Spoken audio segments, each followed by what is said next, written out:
लोग बताते हैं यहाँ के ग्रामीण और एक बैंक के प्रबंधक रामकिशोर सिंह जी के सपने में सूर्य मंदिर निर्माण की तस्वीर उभरी थी। उसके बाद उन्होंने ग्रामीणों की एक बैठक बुलाई, उन्होंने अपने स्वप्न की चर्चा की और शुरुआत में इस मंदिर का निर्माण बहुत छोटे स्तर पर हुआ था और बाद में ग्रामीणों के सहयोग से इस मंदिर ने भव्य स्वरूप ले लिया। नमस्कार, मैं अमरजीत कुमार कक्कू अपने सहयोगी अनुराग आनंद के साथ टुडे न्यूज़ लखीसराय के लिए। यही वो भव्य मंदिर है जिसकी नींव एक स्वप्न के दौरान डाली गई थी और जिसने इतना भव्य और व्यापक रूप ले लिया ग्रामीणों के सहयोग से। आज हम उसी के लिए यहाँ पर टुडे न्यूज़ लखीसराय पहुँची है वो हमारी टीम कि आखिर हुआ कैसे था इसका निर्माण और इसके क्या यश हैं, क्या कृति है। नमस्कार, क्या नाम है आपका? दिलीप पांडे।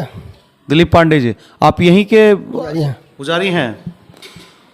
ज़रा समझाइए कि इस मंदिर जो भव्य मंदिर है पूरे मुंगेर प्रमंडल में जाना जाता है सूर्य मंदिर के नाम से, वो उसकी नींव कैसे पड़ी थी और कब पड़ी थी? जैसे कि इसका 2002 में मैंने कि मैनेजर साहब जो हैं RK सिंह, उनको स्वप्न हुआ कि यहाँ सूर्य मंदिर बनना चाहिए। तो एक बार हुआ स्वप्न तो निकला दिया, बोले कि थोड़ा हौसला सपना आया। दोबारा हुआ फिर भी नहीं किए। जब तीसरा स्वप्न हुआ तब गांव वाले 2-4 दोस्तों को बोल करके कि वैसा स्वप्न हो रहा है तो क्या किया जाए, बोले बनाइए। तो पहले वो छोटा सा मंदिर बनाने की कोशिश किए। उसके बाद जो है अपने आप जो गाँव वाले सपने जुटे तो अपने आज भव्य मंदिर बन चुका है। मतलब मैनेजर साहब को इस मंदिर के निर्माण के या नींव के पहले तक कई सारे सपने आए कि सूर्य मंदिर का निर्माण, हाँ सूर्य मंदिर निर्माण हो। ऐसे तो आज नहीं, बड़ी बहुत दिन पहले करीब यहाँ हम आए थे, यहाँ करीब 2010 में या 12 में गए थे सूर्यगढ़ा। तो एक बूढ़ा मिला हमको, बोला कि आपका घर कहाँ है? बोले घर पोखरा में। तो सूर्य मंदिर के बारे में जानते हैं? बोले ना, हम तो जो आए अभी हाल में रहते नहीं थे, बाहर में रहते थे, अभी आए हैं। ऐसे जानते कि स्वप्न मैनेजर साहब स्वप्न हुआ? तो बोला नहीं। बुढ़ा मिला था पंडित जी या बूढ़ा मिला था? बूढ़ा कोई सी था, चाय दुकान पर मिला था। तो बोला कि अपनी जल बनना है। हम तो जानते कि मैनेजर साहब स्वप्न हुआ इसलिए यहाँ मंदिर निर्माण हुआ। तो बोला नहीं, यहाँ बहुत पौराणिक मंदिर था, बहुत पौराणिक, मुगल शासन में ध्वस्त कर दिया गया इसको, इसी कारण से फिर उनको स्वप्न हुआ। और इस गांव का नाम पूर्व में पुष्करपुर था, ये जिसका यहाँ प्रमाण मिलता है। मतलब ऐसी जानकारी है कि यहाँ पूर्व में भी सूर्य मंदिर था। वो बुढ़ा कहने का मतलब मुगल कालीन दौर में इसको ध्वस्त कर दिया गया। तो इसीलिए इसका प्रमाण है कि इसके नाम पर सूर्यगढ़ा बाजार नाम पड़ा। सूर्यगढ़ा है, पहले ये गाँव यहाँ नहीं था, खेमतनी स्थान के पास ही गाँव था। तो उस सूर्य भगवान का मंदिर पौराणिक था, इसलिए बोल सूर्यगढ़ा नाम पड़ा। इसका प्रमाण ही है। और इसका एक प्रमाण और है, अभी सूर्यगढ़ा में पोखरामा का राम जानकी मंदिर भी है। नहीं वो ठीक है सर, वहाँ राम जानकी मंदिर है और पोखरामा का उसमें वहाँ भी निर्माण में बड़ी भूमिका है। मेरा ये कहना है पांडे जी, ये आप जो बोल रहे हैं तथ्यों के आधार पर है, कोई ऐतिहासिक प्रमाण है, साक्ष्य है, या वैसे जो चर्चाएं होती है लोगों के द्वारा उस आधार पर आप बताएं? नहीं तो बोले बूढ़ा बोला, वो भगवान रहे या जो रहे, हमको समझाया इस ढंग से कि पौराणिक मंदिर था, इस मुगल शासन ने ध्वस्त कर दिया था। हालांकि हमारे गांव का भी नहीं है, बस सूर्यगढ़ा में मिला था हमको चाय दुकान पर, वही बता रहा था। अब चाहे जो रहे। जी क्या, धन्यवाद। क्या नाम आपका? सोनम कुमार। अच्छा, आप क्या जानकारी रखते हैं इस मंदिर के बारे में? इस मंदिर के अभी तो इतना बड़ा कोरोना महामारी हुआ और हम लोग देखे चारों बगल त्राहिमाम हुआ, लेकिन हम लोग के गांव में छोटा सा भी इसका असर इनके कृपा से नहीं आया। तो इनकी असीम कृपा हमारे गांव पे है, जो मैंने दिखा हम लोग महसूस किए। और यह वर्तमान अभी तुरंत थोड़े दिन पहले की घटना है और हम लोग सभी का जो है इससे बहुत बड़ी आस्था जुड़ा हुआ है। आपका कहना है कि सूर्य मंदिर, इस सूर्य मंदिर और सूर्यदेव की बड़ी कृपा है पोखरामा ग्राम पर जी। इतनी बड़ी घटना जो पूरी दुनिया उससे आहत रही और यहाँ पर थोड़ा भी नहीं हुआ। एक घटना भी नहीं हुई? एक घटना भी यहाँ पे, कोरोना की एक घटना भी नहीं? घटना भी यहाँ पे नहीं। पक्का? पक्का एकदम, एक घटना नहीं हुई। अब जो बाहर में है, देश विदेश इस गांव से रह रहे हैं तो उनका नहीं देखा जाएगा, लेकिन हमारे गांव में जो वर्तमान में अभी हैं उनके साथ कोई प्रकार का ऐसा कोरोना का कोई रिपोर्ट नहीं आया। अच्छा, और भी कई लोग हैं, मैं अंदर थोड़ा आपको दिखाता हूँ। इस खूबसूरत मंदिर का परिसर आपने देखा और अब मैं मंदिर के अंदर की चीज़ें दिखाता हूँ, जहाँ वो सूर्य देवता जो हैं 7 घोड़े के साथ अपने रथ पे विराजमान हैं। 5 देवताओं के बीच सूर्य भगवान अपने 7 घोड़े के रथ पर सवार विराजमान है इस मंदिर में। और बड़ी इनकी यशों की चर्चा होती रही, इनकी कीर्तियों की चर्चा होती रही है। रामकिशोर सिंह मैनेजर साहब थे, उनके सपने में मंदिर निर्माण की तस्वीर और तावीर हुई थी और उसके बाद इसकी नींव रखी गई थी। क्या नाम है आपका? हमारा नाम राम बालक सिंह उर्फ घंटुन सिंह। आप कैसे जानते हैं इस मंदिर? हम क्या तो यही जानते हैं मंदिर में कि भास्कर के कृपा से इस गांव में जब से इनका प्राण प्रतिष्ठा हुआ है, हर चीज़ हरियाली छा गया है, हरियाली ही हरियाली।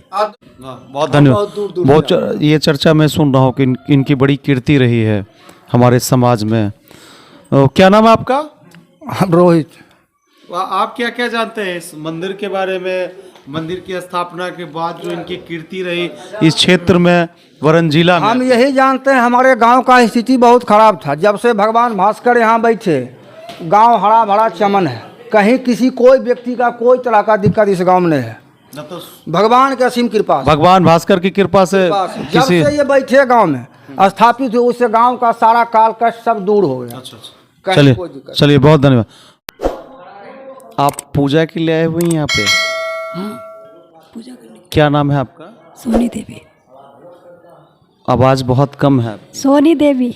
अच्छा, इस भगवान भास्कर की पूजा आराधना के लिए आए हुए हैं? हाँ, सूरज मंगल जी को। डेली पूजा करते हैं आप? हाँ। अच्छा, तो कहते हैं इनके बारे में और क्या जानते हैं? जो आपके गांव में इतना भव्य मंदिर है, उसके बारे में और क्या क्या जानते हैं?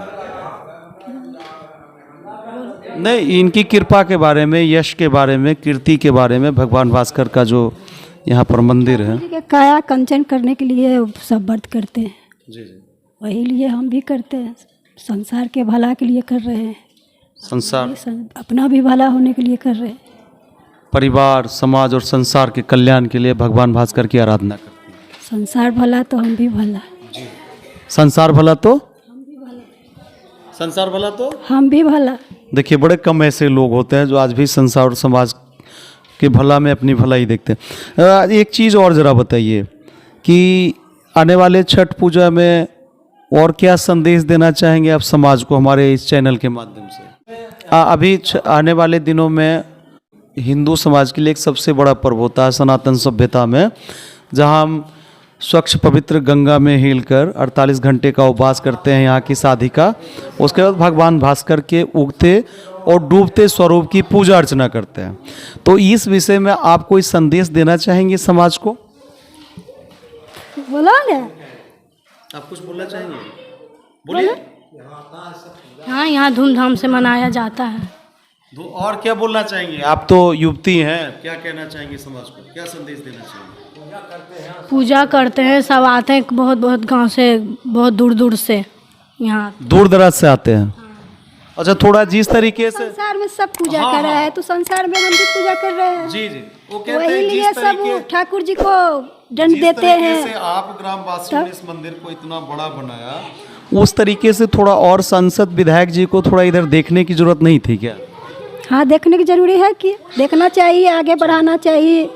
शिवगंग हुआ, पोखर हुआ, उसको ज़्यादा महत्व देना चाहिए। और क्या हम बतावे, यही सब चाहते हैं। गजरी गांव में वृद्धि होवे, संसार बढ़िया रहे, रोड फलना चिलना सब बनना चाहिए ना। संसार पोखरा देख रहे हैं आप, बड़ी सीधी सी महिला हैं और वो कहती हैं पूरे विश्व का कल्याण हो, उसी विश्व में हम भी हैं, तो स्वाभाविक है भगवान भास्कर की कृपा हमारे परिवार पर भी होगा।